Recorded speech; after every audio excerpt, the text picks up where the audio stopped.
This week, I'm excited to bring you all the insights into Tiger Woods' games and the little things that made him a great player and the things that we can learn. And really, we're not going to talk too much about swing technique. It's going to be more about scoring habits, the things that he did to elevate himself to being the number one player in the world and arguably the best of all time.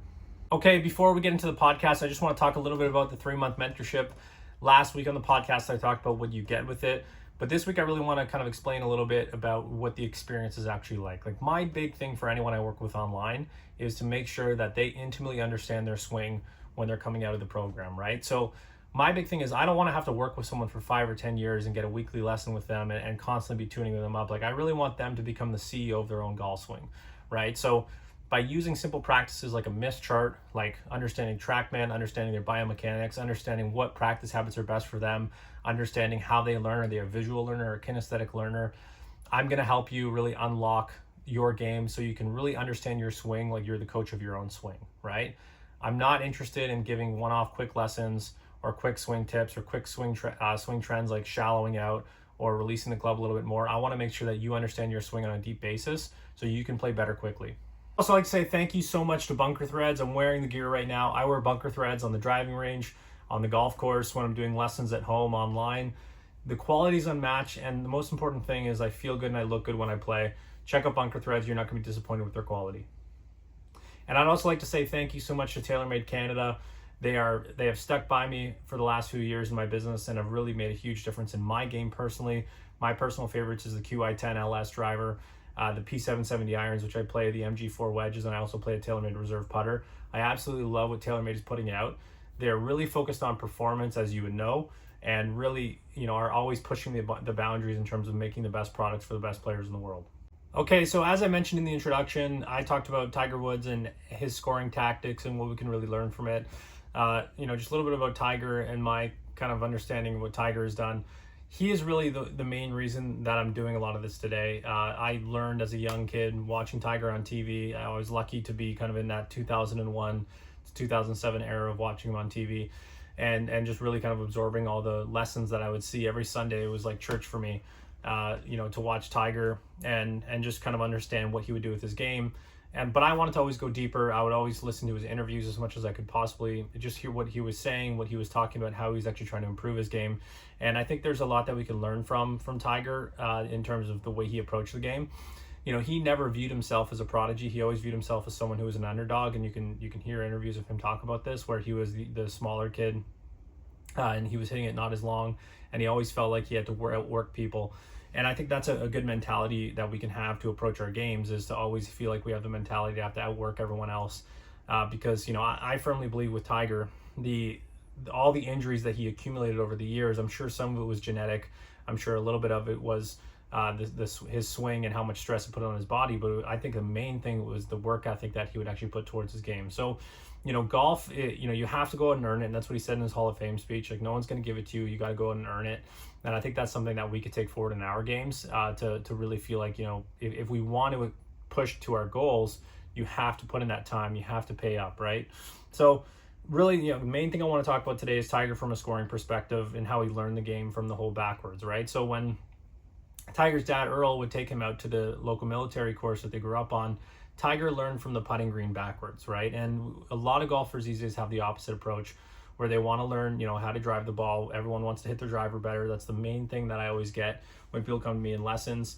And when I look down the driving range of the range I'm at, Coketown Woods, I'll always see people hitting their driver most of the time. But Tiger's dad really instilled him at a young age that the putter is where you're going to get the most out of your game. So, like I said in the last podcast, you want to spend a ton of time around the greens. And, Tiger would basically, from three, he would work a ton from 3, 4, 5, or 6 feet. There was even a drill that he would do back in the day where he would hit 100 in a row from 6 feet. And I can guarantee you, even to this day, in the shape that he's in, he's probably still grinding on similar drills like that, right? So, imagine challenging yourself to hitting 50 in a row from 4 feet, or 50 in a row from 3 feet, or even if you're not great at it, 50 in a row from 2 feet. When more from the 4-foot range, if you get to that point where you're 45 putts in, you're really going to start to shake and you're going to feel nervous. And that's what you want to really simulate in your practice. And that's what Tiger was a master at. And he's still a master at it now to this day. And he talks about it. yes, he hasn't performed to his best in the last few years, but I definitely still think there's a huge opportunity for him to maybe break out and win another major. Again, I'm probably a biased Tiger fan, but I do think that's still within him because of that willingness to grind and grit it out, and really put himself in practice scenarios that simulate pressure, right? So, the playing from short yardages thing for him, and if I encourage you, if you have any kids in the game or if you have any nephews or nieces in the game, get them to play from a very short yardage. And that's why I love stuff like Operation 36 out there that is setting up golf courses. US Kids Golf does the same thing too, from a very short range. So if you have a spouse, someone who's getting into the game, maybe have them play a par 4 from 150 yards, right? And it's another lesson for you too. Like, let's say you hit it 270 off the tee, which is average scratch golf range. Maybe consider going all the way to the front tee and see if you can actually just learn how to score, right? For me, like, I wish I stuck to that a little bit closer, but my dad was always big on, like, you're going to play the red tees until you can break par, and I did, and then he allowed me to move back to the white tees. So then it's like, okay, same process. If you can break par from the white tees, then you can move back to the blue tees. And there are always 3 sets of tees at the course I grew up at, and now by the time I got back to the blue tees, the first few rounds were a little bit intimidating, but it really just allowed me to progress into my game, feel what it would feel like to make a birdie, feel what it would feel like to make an eagle. Like, I know for me, when I'm 80 to 90 years old, I'm probably, I'll probably play from 5,000 yards if I'm only hitting it 220 off the tee, 200 off the tee. I want to play from a yardage where I feel like I can actually make birdies and have success from, because that's what the game is about, right? Like, the equivalent I would make is you should never play, like, unless you're hitting a 300 plus, you should never play a 7,000 yard golf course, even if you think it's for fun, because it can really damage your confidence in your game. The analogy I would use is, like, imagine playing basketball against LeBron James or versus just a local high school kid, right? And you have some basketball talent. Like, you're never going to get a point off against LeBron. You'll probably never, and in golf, like, if you're playing from 7,000 plus yards and you're only hitting at 250 off the tee, you might never reach the fairway, right? So, it's important to kind of play at your level. I think that's the biggest thing you want to do, is dominate at your level, play at your level, and then just progress from there, right? So, the big thing I want to touch on today from what I have personally learned from Tiger is work ethic. And this is what I talked about at the start. And Tiger came out with an interview, I believe about a year ago, and talked about 1,000 touches per day in the lead up to a tournament. And he kind of gave his best, what is your best advice for someone who's playing in tournaments? And his big thing was 1,000 touches per day, right? Imagine having 1,000 reps per day on your golf game.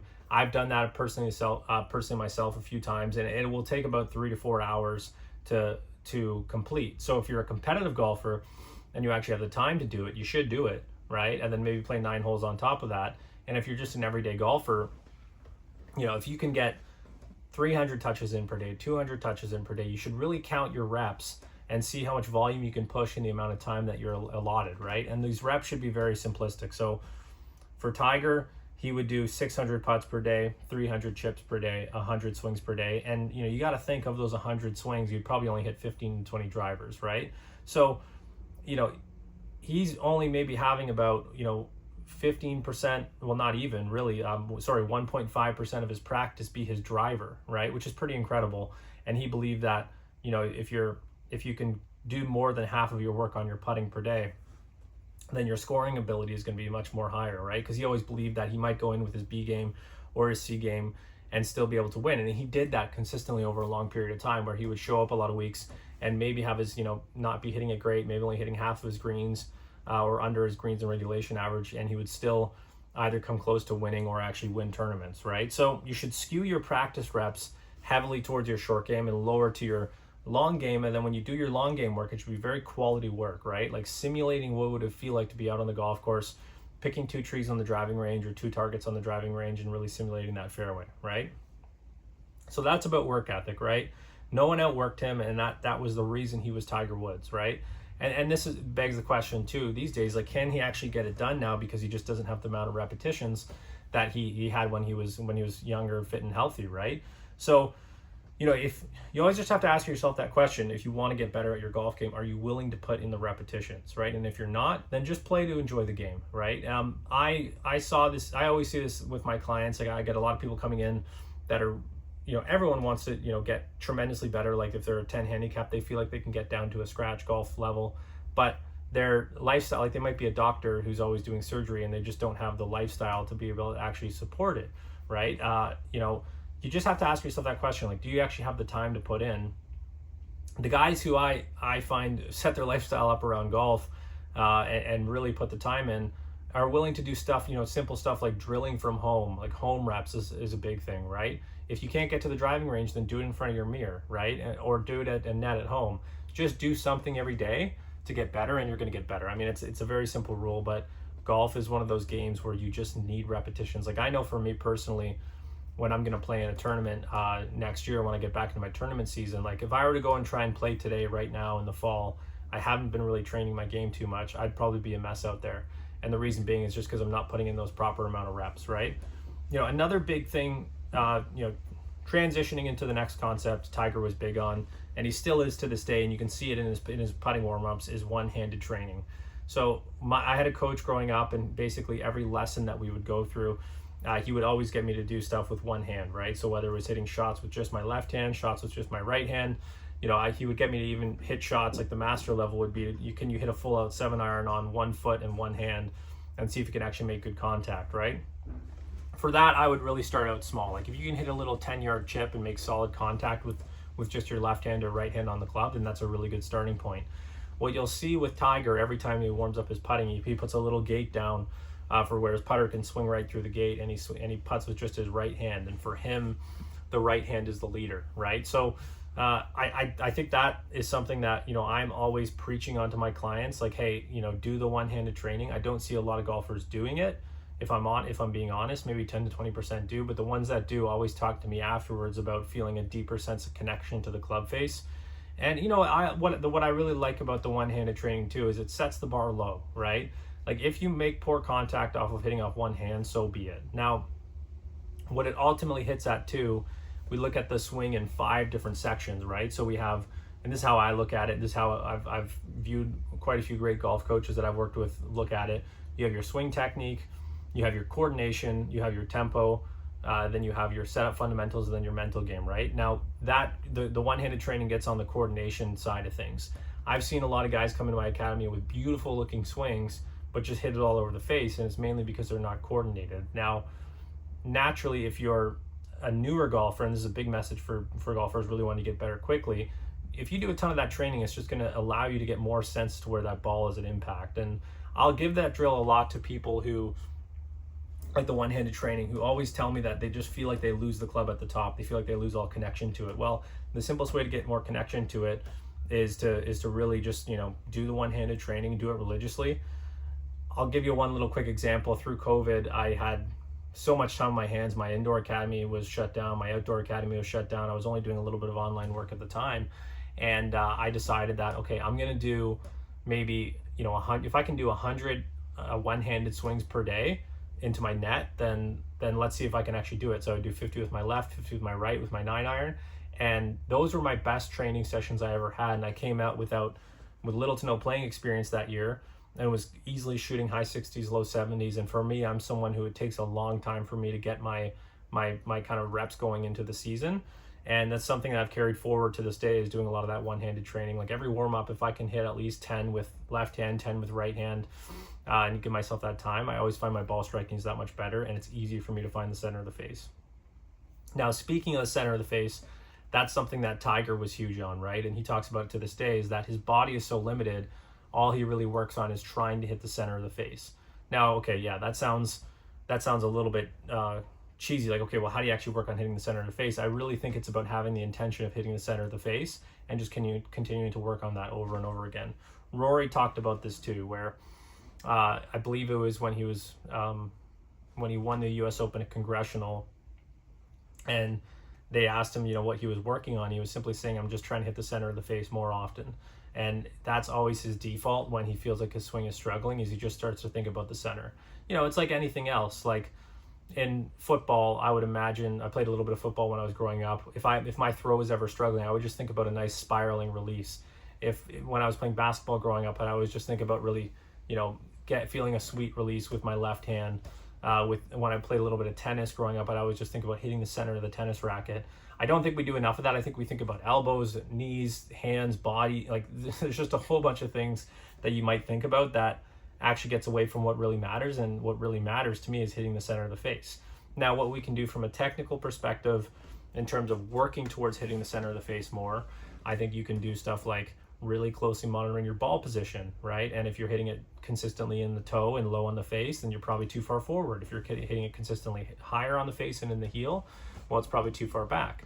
If you are too tight to the ball, you're probably hitting it in the heel. If you're too far away from the ball, you're hitting it in the toe. I mean, these are things that I have talked about at length before, and I think it's just important to always keep it in mind that if you're having an issue with your swing, is it your technical or is it your coordination, your setup fundamentals, right? And oftentimes I find for the golfers I work with, it's the coordination and the setup fundamentals, and when we get those right, the confidence comes back and then they just start striping it, right? So one-handed swings, center of the face, can't say enough of that, work on it consistently. So the next thing we'll talk about is the Tiger 5. I'm sure you've heard this before, and I kind of want to just wrap off the top of my head here and talk about some practices that you can use to make sure that you're trying to achieve the Tiger 5. And you'll definitely, like, these were 5 rules for him as someone who is a professional golfer. So you might need to alter the rules a little bit to see, to make sure exactly that the Tiger 5 fit your Tiger 5, basically, right? Like, having no 3 putts as someone who shoots in the 90s might be a little bit unrealistic. So before I go into the Tiger 5, which I have right here listed out, and we're going to talk about them in depth, I just want to say that when it comes to keeping statistics, you want to keep some, but you don't want to keep too many. And I think there's a big problem in competitive golf these days. And, some golfers are being asked by their coaches to track their stats as they go along. And I just think that really kind of throws off your mental process, right? Brad Faxon's talked about this at length. Keeping too many statistics, I think, is going to get you too much into the data. You want to know generally how many putts you're having per round, but it might not be the best idea to know exactly, every 3 feet, where you're at. Maybe for a tour pro who can kind of mentally compartmentalize, and even then, I got myself into, just to give you an example, I really started studying putting analytics from the PGA Tour pros about 4 or 5 years ago, where I would, know from like a 8-foot range, 50% chance. So I would stand over an 8-footer, and that stat started to get into my head, and I would start thinking about, I got a 50% chance of making this. Like when you're standing over a shot, whether it's a putt, a chip, or a full swing, you want to have full confidence that you can propel that ball towards the target, and you don't want to be thinking statistics. So that's where I think statistics can be a little bit, overbearing on your overall approach to the game. And I think it's good to maybe have that little reflection period after the round for 10 to 15 minutes to keep some of the data that you really want to keep. So yeah, let's get into it. So, the big thing is no par 5 bogeys. Like par 5s are big opportunities for golfers if you can really, take advantage of them, more for better players, right? The main thing I think you should keep in mind with par 5s is, having a two-pronged approach, right? Like if it's a safe hole to go for, you go for it, meaning there's no potential for shot penalties. If there's a water hazard, or if there's a forest, or if there's, anything that could really, if it's a bunker, that's okay. If it's tough rough, that's okay. You want to go for the par 5, but really you should be thinking about putting yourself to a range where it's, 80 to 100 yards, something where you feel very confident from. Like for me personally, I always feel really nice at 80 yards, which is a 3/4 lob wedge, or for me, 100 yards is a 3/4 sand wedge. And if going for the green means that I'm threatening a shot penalty, then I'll lay back to that 80 or 100 yards, right? Again, some statisticians might disagree with me there, but you want to be playing par 5s in a way where you set yourself up for having that 15 to 20 foot birdie putt opportunity. No doubles is a big one, right? Now, I'll kind of borrow a rule from Tom Kite here on this one. Every golfer is going to make double bogeys. Professional golfers make double bogeys. It happens all the time. But if you can strive to make better decisions that don't lead to double bogeys, then that's all you can ask for, right? So the rule of Tom Kite is basically if he made a bad swing, he had to make sure on the next shot he made a good decision, right? This is what I see so many golfers get into the trap of when I do playing lessons with them, is they make a poor swing and they feel like they have to force the issue. I've done this myself. I did it this year in a tournament and made a triple on my first hole, and it humbled me pretty quickly, right? Like in that moment when I hit one into the trees, I should have just pitched straight out sideways. The option was to almost go backwards on a par 5 and put myself to like 250 out, or try and chop one up forward onto another hole. And I tried to chop one up forward and put myself in more fescue. Then I had to pitch out again, and then it snowballed from there, right? So those little moments where you make a poor swing, that next shot has to be the most conservative decision that you can make. Get yourself back in play and live to fight another day, right? Like if you can have 2 or 3 opportunities per round where you make what's called an All-American par, where you chip out and try and put one on the green and make a long up and down, then that's perfect. So no 3 putts. Tiger believed that he was the best lag putter in history, and he attributes that to most of his successes to why he was so good under the gun. So, some simple things that you can do with your lag putt. I want you to really putt with your eyes, right? So I want you to be, in your shot, staring at the target for 5 seconds. You could even count it down: 5, 4, 3, 2, 1. Eyes come back, and then you release the blade. I think that's very important because visually, long putting to me is so much about the visuals. It's not about taking it back to a certain length and coming through on a certain length. It's about feeling the shot, right? Another thing that really lends itself to good lag putters is soft grip pressure. If you have soft grip pressure when you're putting, it gives you a little bit more of a wrist hinge with the long putts, and it makes it a lot easier to feel the speeds. It'll also help on very fast greens too, right? Like I find for me, on slow greens, I'm tightening up my grip pressure a little bit, and on slow greens, I'm softening myself up. No bogeys inside 150 yards. This is basically when Tiger's hitting his second shot, from 150 yards and in all the way to 50 yards. Like he should never be making a bogey there. This is something I'm going to talk about in a second with a U.S. Open story for him. But basically, Tiger was actually one of the most conservative golfers of all time, and that's strange to understand. Like when you look at him in his prime, it looked like full out aggression, like ripping at everything, going at every pin. But Tiger learned pretty early on that if you play away from the pin, you're gonna have a lot more success. And this lends itself to another story that I had growing up, where my coach took me out, and I might have already told this story in the first podcast, but I'll explain it again. And for the first 9 holes, we took out the pins, and I hit like 7 greens in regulation and shot 2 under par. Then the next 9 holes, you'd think I'd learned my lesson, but we left the pins in. I hit like 4 greens in regulation and shot 3 over par. So it's a pretty good sample size of the same day and different results. When you see that pin, we naturally, our focus tends to go there, and we think that we can go at that flag. But golf course architects and greenskeepers are always setting up courses in a way to really, put you in a bad spot. And if you can just, at any level, all the way up to scratch, I think you should never be firing at a pin, even with a wedge. Play to the center of the green and play for the 20-footer, even if it's a par putt, if it's a birdie putt for sure. And you're going to see a lot more success with your scores. You're going to hit more greens in regulation, and your days in general are going to be a lot more easy.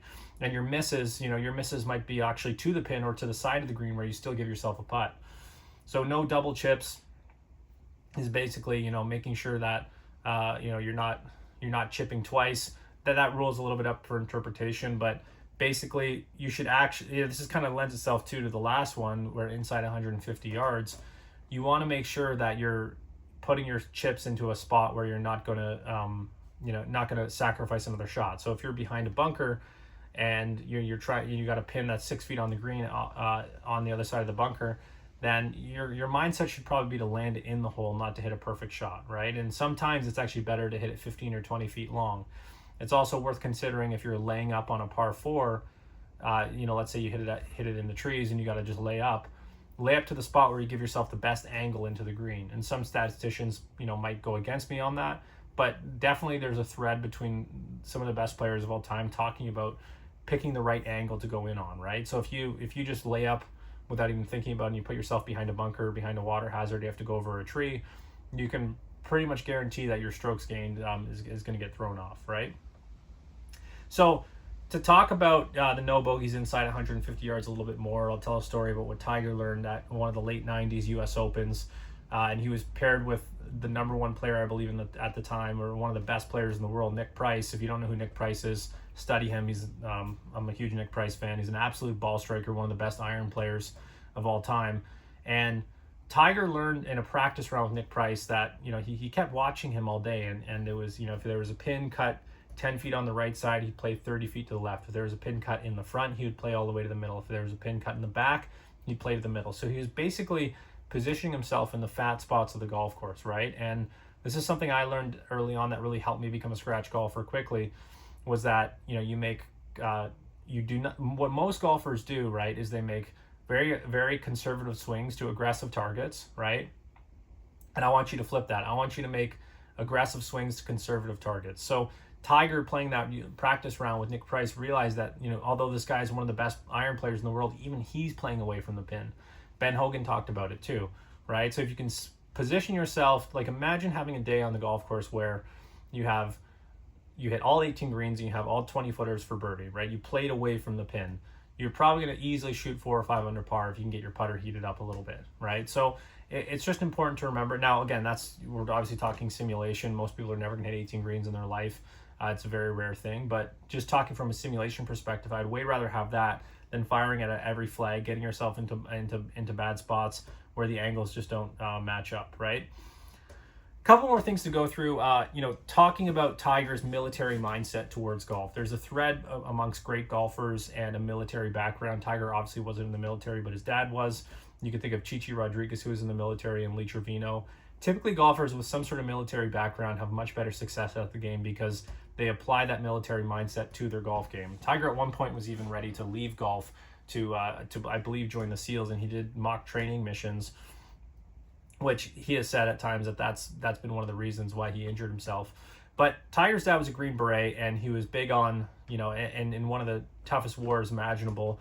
So Earl had all these practices from war that he instilled into Tiger. And the big thing that he talked about was standard operating procedures, right? And that is basically standard operating procedures are, I'm not much versed in military language, but it basically is procedures that you use under battle to make sure that the warrior or the soldier stays calm under pressure, right? And we can relate that to golf, to our pre-shot routine, right? Like, I couldn't tell you how different it feels if you've never played in a tournament before, the difference between being on a driving range versus playing a match with or just playing 9 holes by yourself, and then playing a match with your buddies, then playing in a club tournament, then playing in a professional tournament. Like, the level of nerves just goes up. It doesn't get easier, it gets harder. And Tiger's talked about this, that he's always felt nerves.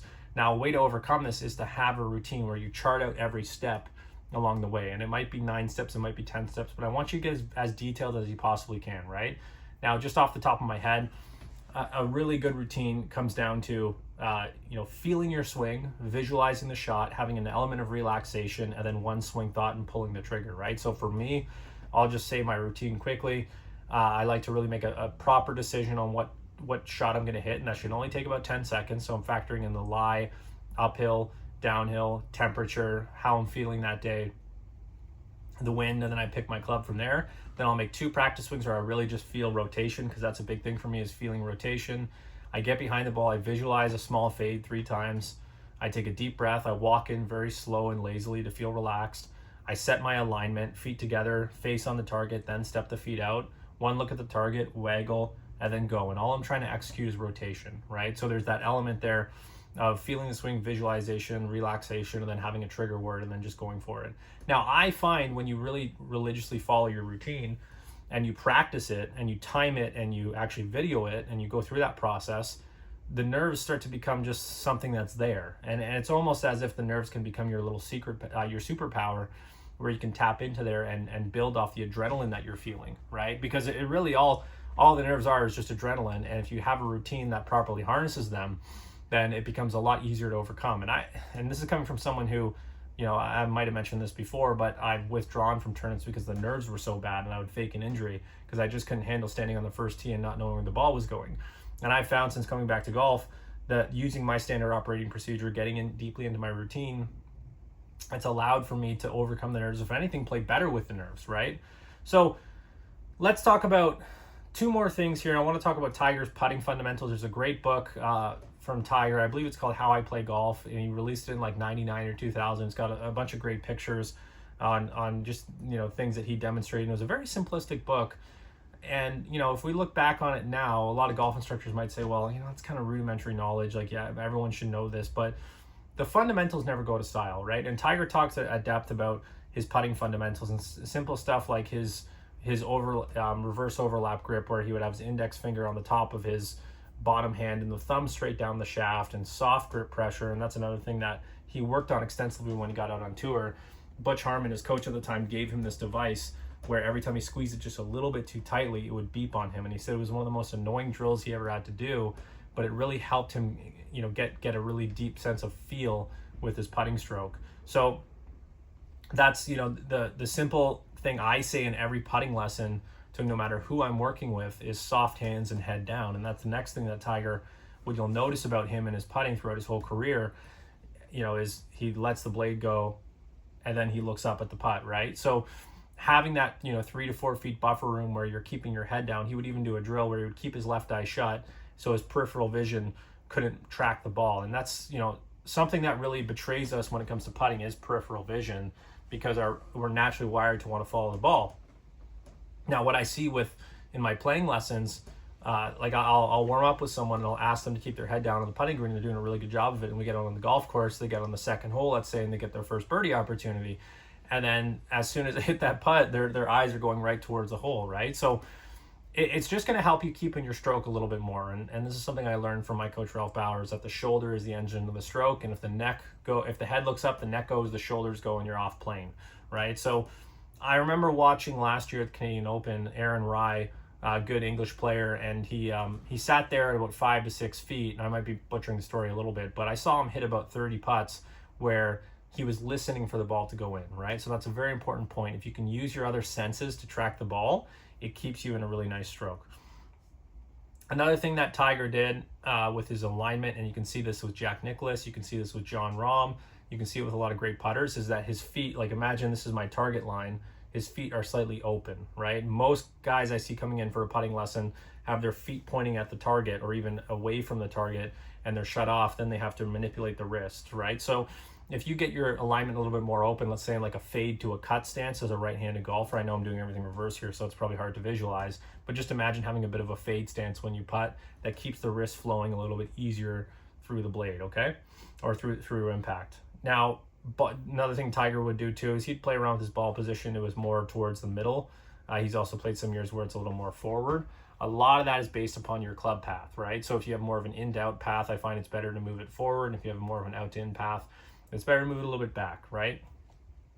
Final thing I want to talk about with Tiger, and this comes from a podcast that Sean Foley did. I can't exactly remember the podcast, but one thing that really stuck out for me, what Sean said, is that there's too much of an obsession these days with golf coaches and golfers in general on the body, right? We can map it. We have, 3D mapping. We have, the biomechanics. There's so much to do with, and visually too, we're drawn to wanting to look right at the body first. But what about the hands, right? The hands are so important. And this is what Sean talked about, is he had never met a golfer who felt things better with his hands. Like Tiger could tell by the sound and the feel off of a club that club was not right for him, and he would discard it, right? So he developed that over time. Obviously, Tiger had natural gifts that all of us wish we had, but he also developed that feel with his hands, and he could feel what a draw feels like, and he could feel what a fade feels like.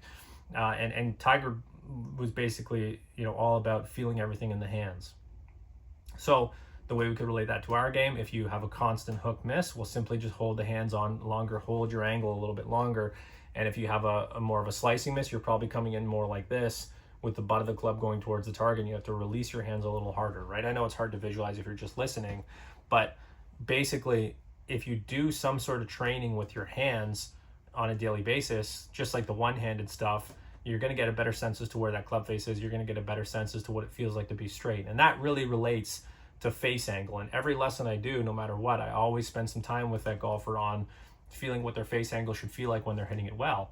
And a lot of times it surprises golfers to feel like that, I got to release my hands and feel like I'm hitting it 30 yards left to hit it straight. Sometimes you do, right? And for me, I always over release my hands and hit like a pull draw when I miss it. And I have to feel like my hands are coming in very open, and I really hold on to that angle with my right wrist.